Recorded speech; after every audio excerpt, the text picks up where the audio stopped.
ایک حدیث میں ہے کہ حضرت انس رضی اللہ عنہ فرماتے ہیں کہ ہم حضور اکرم صلی اللہ علیہ وسلم کی خدمت میں حاضر تھے۔ حضور صلی اللہ علیہ وسلم نے تبسم فرمایا جس سے دندان مبارک ظاہر ہو گئے۔ پھر حضور صلی اللہ علیہ وسلم نے فرمایا، جانتے ہو میں کیوں ہنسا؟ صحابہ نے لا علمی ظاہر کی۔ حضور صلی اللہ علیہ وسلم نے فرمایا کہ بندہ اپنے مولا سے قیامت کے دن یوں کہے گا، یا اللہ تو نے مجھ پر ظلم سے تو امان دے رکھی ہے۔ ارشاد ہوگا بالکل، تو بندہ کہے گا، یا اللہ میں اپنے خلاف کسی دوسرے کی گواہی معتبر نہیں مانتا۔ ارشاد ہوگا کہ اچھا، ہم تجھی کو تیرے نفس پر گواہ بناتے ہیں۔ اس کے منہ پر مہر لگا دی جائے گی اور اس کے بدن کے اعضاء سے پوچھا جائے گا، اور جب وہ اپنے سب اعمال گنوا دیں گے تو منہ کی مہر ہٹا دی جائے گی۔ تو وہ اپنے اعضاء سے کہے گا، کم بختو تمہارا ناس ہو، تمہارے لیے تو میں یہ چیزیں کرتا تھا،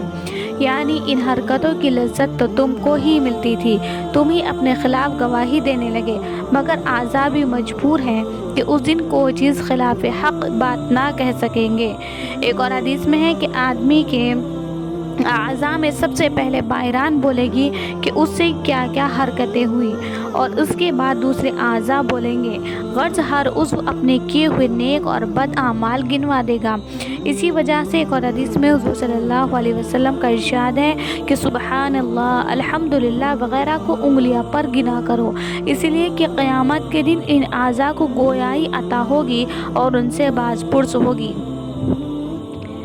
لیکن مختصر یہ ہے کہ ان اعضاء کو جوانی کے زور میں ظلم و ستم اور ناجائز حرکات سے بچانے کے لیے بہت ضروری ہے۔ حضور صلی اللہ علیہ وسلم کا ارشاد ہے، الشباب شعبۃ من الجنون والنساء حبالۃ الشیاطین، جوانی جنون کا ایک شعبہ ہے، عورتیں شیطان کا جال ہے، یعنی آدمی اپنے جنون کی وجہ سے جال میں پھنس جاتا ہے۔ ہر جمعے کے خطبے میں یہ الفاظ سنے جاتے ہیں، اس وقت جوانی کے نشے میں ذرا بھی اس کا خیال ہم لوگوں کو نہیں ہوتا کہ اس کی جواب دہی کرنا پڑے گی۔ ہم اس کی قوت کو گناہوں میں اور دنیا کمانے میں ضائع کر رہے ہیں، حالانکہ جوانی اس لیے ہے کہ اس کی قوت کو ایسے کام میں خرچ کیا جائے جو مرنے کے بعد کام آئے۔ خوش قسمت ہے وہ نوجوان جو اللہ کے کام میں ہر وقت منہمک رہتے ہیں اور گناہوں سے دور رہتے ہیں۔ حضور صلی اللہ علیہ وسلم کا ارشاد ہے کہ آدمی ناجائز طریقے سے جو مال حاصل کرتا ہے، اگر اس میں سے صدقہ کرے تو قبول نہ ہو، خرچ کرے تو برکت نہ ہوگی، اور جو ترکہ چھوڑے گا وہ اس کے لیے جہنم کا ذخیرہ ہوگا۔ ایک اور حدیث میں ہے کہ جو گوشت یعنی آدمی کے بدن کا ٹکڑا حرام مال سے نشو نما پائے، اس جہنم اس کے لیے بہتر ہے۔ ایک اور حدیث میں ہے کہ جو آدمی 10 درہم کا کپڑا خریدے اور ان میں سے 1 درہم ناجائز آمدنی کا ہو، تو جب تک وہ کپڑا بدن پر رہے گا اس کی نماز قبول نہ ہوگی۔ حضور صلی اللہ علیہ وسلم کا ارشاد متعدد احادیث میں آیا ہے کہ روزی کو دور نہ سمجھو۔ کوئی آدمی اس وقت تک مر ہی نہیں سکتا جب تک کہ جو اس کے مقدر میں روزی لکھی گئی ہے وہ اس کو مل نہ جائے، لہٰذا روزی کے حاصل کرنے میں بہتر طریقہ اختیار کرو، حلال روزی کماؤ، حرام کو چھوڑ دو۔ کئی حدیثوں میں ہے کہ رزق آدمی کو اس طرح تلاش کرتا ہے جس طرح موت آدمی کو تلاش کرتی ہے، یعنی جس طرح آدمی کو اس کی موت آئے بغیر چارہ نہیں، اسی طرح اس کو اس کی روزی جو اس کے مقدر میں لکھ دی گئی ہے بغیر ملے چارہ کار نہیں۔ ایک اور حدیث میں ہے کہ اگر آدمی اپنی روزی سے بھاگنا بھی چاہے تو وہ اس کو پا کر رہے گا، جیسا کہ موت اس کو لامحالہ پا کر رہے گی۔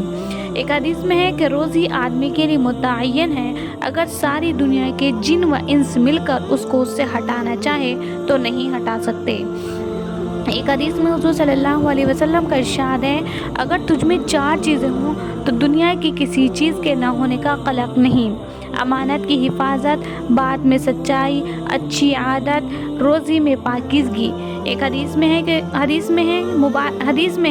مبارک ہے وہ شخص جس کی کمائی اچھی ہو، یعنی پاکیزہ ہو، اس کا باطن نیک ہو، اس کا ظاہر شریفانہ ہو، لوگ اس کی برائی سے محفوظ ہو۔ مبارک ہے وہ شخص جو اپنے علم پر عمل کرے اور ضرورت سے زائد مال کو اللہ کے راہ میں خرچ کر دے، اور ضرورت سے سے زائد بات کو روک لے، یعنی بے ضرورت بات نہ کیا کرے۔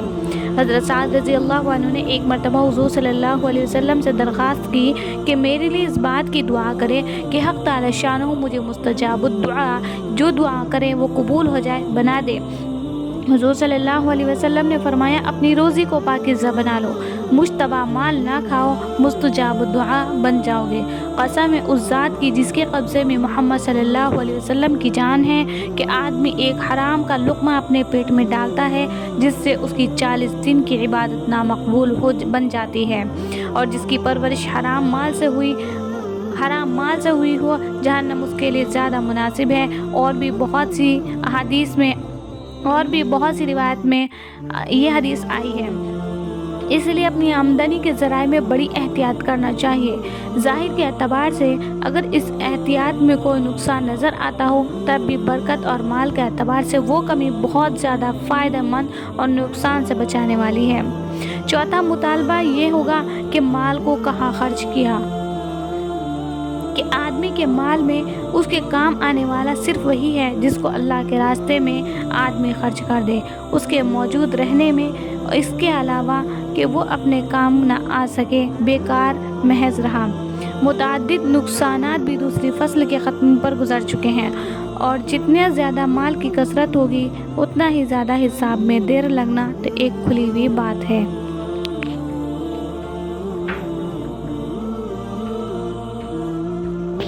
قیامت کا وہ سخت ترین ہوشربا دن جس میں گرمی کی شدت سے ہر شخص پسینہ پسینہ ہو رہا ہوگا، ہر شخص خوف کی شدت سے ایسا معلوم ہوگا جیسا کہ نشے میں ہو مگر حقیقتاً نشہ نہ ہوگا، جس کے متعلق حق تعالی شانہ کا ارشاد ہے یا ایھا الناس اتقوا ربکم ان زلزلۃ الساعۃ شیء عظیم۔